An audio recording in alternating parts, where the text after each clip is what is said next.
A paz do Senhor, amados irmãos. Eu gostaria de, num pequeno testemunho, relatar a fidelidade de Deus. Fazem 5 anos que meu amado pai faleceu, mas eu dou glória a Deus que ele faleceu, mas estava nas mãos de Deus. Meu pai, ele contraiu uma doença chamada AIDS. E quando a gente soube disso, eu fiquei muito triste, preocupado. E eu comecei a orar a Deus para que Deus salvasse a alma do meu pai.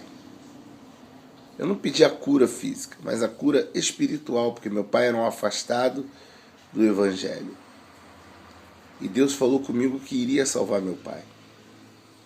Meu pai ficou durante 8 anos, quando a AIDS se manifestou, passando por momentos terríveis.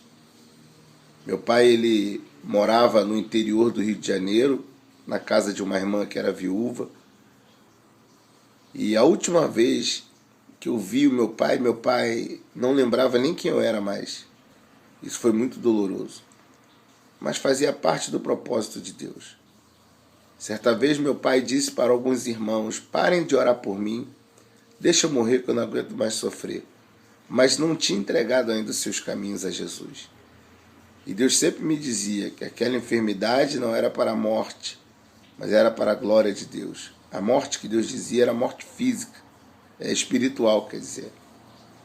E eu orando, até que um dia, depois de 8 anos que a AIDS tinha se manifestado, chega a notícia, alguém liga para minha esposa dizendo que meu pai havia falecido.